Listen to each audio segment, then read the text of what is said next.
Barnett holding his own in the grappling department. He appears to be a good grappler. His discipline is MMA. And then here comes the teammate of Reha, dropping some heavy leather hammer fists to the back area of Sean Barnett, to the ribs. Now it's a 2-on-1 situation, so even if he was to get the heel hook, he's going to be in trouble here. Now he's got side control, does the teammate of Reha. And with that side control, now Reha's going to measure him, and he's going to just kick those ribs. Left kicks to the ribs and under the arm area there. Now you can see Sean Barnett visually trying to block those kicks, and while he does that, he's getting struck by the teammate, and there's the soccer kick to the head. Quick left-right combination, and you can hear him actually wincing in pain. He's in trouble at this point. And they're going to wave it off. Actually, Sean Barnett's going to wave it off. Now he'll be eliminated. Hey guys, Fight Commentary Breakdowns, Jerry and Paris. And I've been wanting to bring Coach Paris on to talk about this for a while because, again, there's talk, especially within traditional martial arts, but just in general, people who truthfully say that, look, not all MMA, not all BJJ techniques can be applied on the street, right? On the street, you have to be different. It doesn't mean don't learn Jiu Jitsu or don't learn wrestling. It just means on the street, you have to think and modify some of your paradigms. And that's what I wanted to bring Coach Paris on, because Coach Paris was telling me about certain things that he recommends for, street encounters, or, God forbid you get into some kind of, when he's bouncing, let's say someone attacks him or something like that. Just to start, this is a disclaimer. I hear a lot of people saying, yeah, well, what happens with multiple people? Your jiu-jitsu doesn't work. That's true and that's not true. So if you're in a one-on-one conflict situation with somebody and somehow for some reason you're on the ground, by all means do some jiu-jitsu, but get back to your feet. Don't, pull guard on them. Now, if you happen to be in guard, do what you got to do. I mean, I know we've seen the video with the kid who choked out the other kid on the street. I mean, these moves are applicable in a real-life situation. However, there are some things I would recommend. Like, for example, if Jerry's on the ground, head facing that way, this is a very popular technique to do this thing. The problem is with this is, number one, I can't see behind me. Somebody may stomp. I can't even see over here, and I'm very involved in what I'm doing here. All right? So instead, what I recommend is knee on belly. I recommend knee on belly for all things. Now, don't go knee on belly like this, because they can grab your leg, they can punch you in the balls. All right? So, yes, since we talk about the balls technique, this is very exposed right here. The second he goes for a punch or whatever, I'm going to have my hands on here. Boom. Okay, I'm going to attack this way. Now, why is knee on belly so good? Knee on belly is so good because I look around, I can break off immediately. I see. If I'm in mount and he locks up or whatever, and I'm trying to move around, I can't move, and now I'm getting stomped in the head, okay? All right, so we're on our knee on belly. Keep this one nice and wide. Drop those attacks, keep this hand here just to kind of check. Now, let's say that you can get this hand or whatever, push this one down. This is a modified mount. I would definitely recommend this one. Why? Because I can break off, again, very easily, see my surroundings. I can come back over here, right? And again, the same question, we can punch you in the balls. That's when we're here. Now he can't do anything. Now I own him. Elbows, forearms, whatever, okay?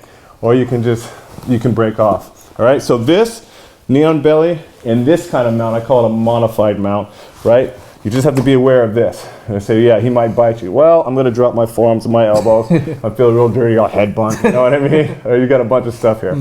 All right, so another thing you can do, if I'm here, you can do the gift wrap. Oh, gift wrap. This is a very good position from here, right? So if I'm in knee on belly, you good? Yeah. Okay. If I'm on knee on belly and I'm like this, bring it up or whatever, he brings it around somehow, right, he's resisting, you just do this, you can drop your body on, but this one is good. Again, same reason, I look around, I can even see behind me, I can break off look at that. if I want to, and again, it's the same old forearm. I always recommend, if you're going to do tactical fighting, palm strikes or forearm, not fists. The moment you put the knee on belly, I think just by instinct, some people might panic, and they're not going to shrimp, but they're going to do something. They're going to play with the angles. And they're going to give you something for you to move in, you know what I mean? You can keep flat. Oh, look at that. Dude, when he puts the shin on my bicep, there's like a pressure point there. It definitely hurts. And what here is I went from on my toes to just flat. Yeah, look at that. Ooh, there's a blade. Yep. They basically turn that into a blade. Yep. It's like, oh, mercy, because if I'm in this submissive position, it's like, oh, what else can he do to me? Right. The other thing is about this is you can regulate how much pressure you're putting, but also you don't have to hit them. You can just drop this and do the old paper cutter and choke them this way, put them out. Another thing I do not recommend is side control. If I'm in side control, yes, I'm handling him, but then I can't see behind me someone else, right? So the idea here is if I'm on knee on belly, not controlling him, boom, and someone else comes around, I can do something else. But you want to be able to stand up quickly, right? And that's another problem. For example, if I have Jerry's back, take it back. This is awesome. Let's do a little sideways, right? You got the jiu-jitsu, you got the hooks in. I'm here. If I need to back off or whatever, he can grab an arm.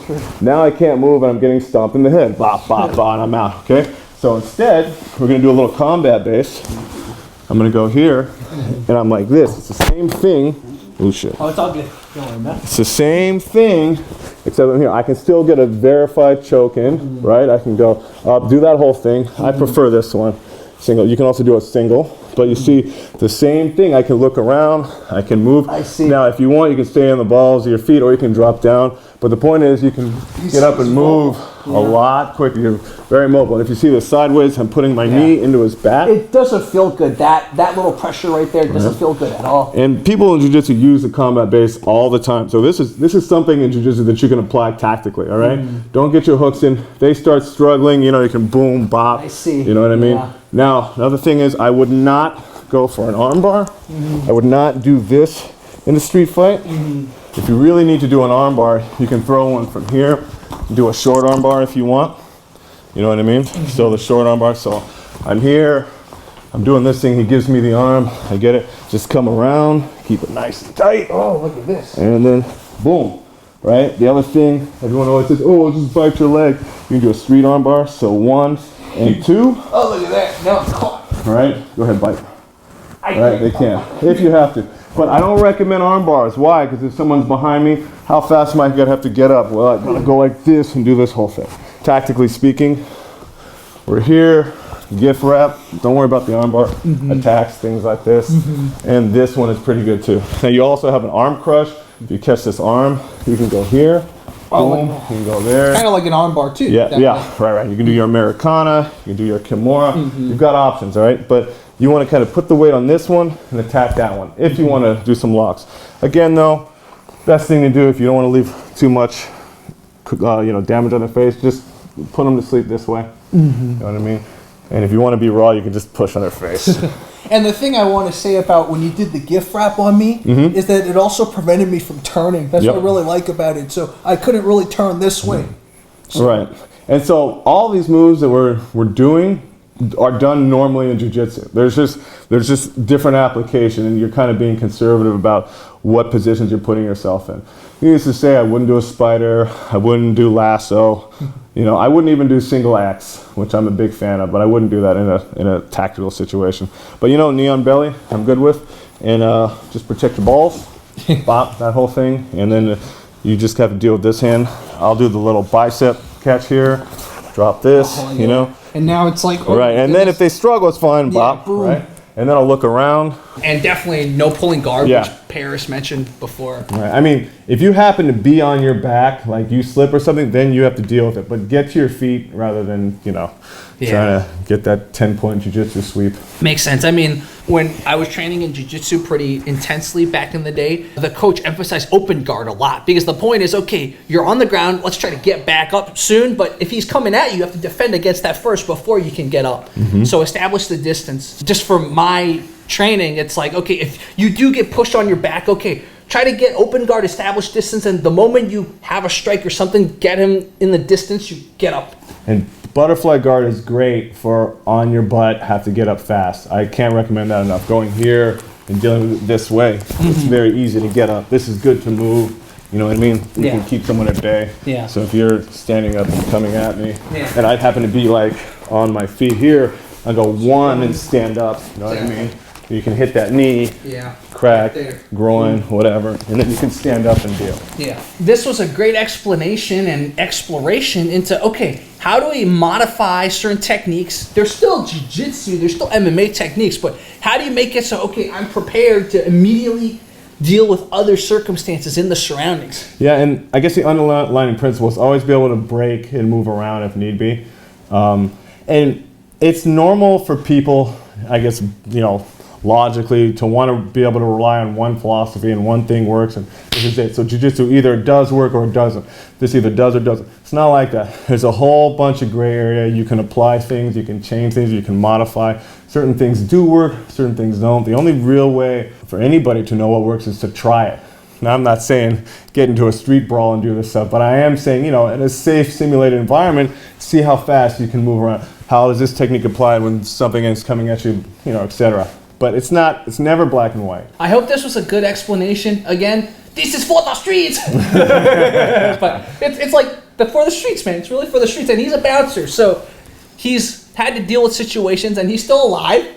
Thank God. So I think he's a good person, good authority to trust. There's no silver bullet. I always say the same thing. I've said that in like 4 videos so far. There's no silver bullet. There's no thing that's going to get you out of every situation. You just kind of got to pick and choose and figure it out. And I mean, certain things that work for me may not work for you, but you'll find a modified version. Cool, guys. All right. Fight Commentary Breakdown is out. This will probably come out when I'm in China, or maybe after I get back from China. So if this comes out when I'm in China, thank you guys. See you guys soon. You will probably see the Shoot Out Don't Fight before you see this video. So leave your comments about the Shoot Out Don't Fight. I'm excited. All right, guys. Talk to you soon. Double team here. Both men just dropping powerful hammer fists to the body and the head region of the Global Proving Ground fighter. And it looks to me like Sanda LPF is just taking full control of this fight.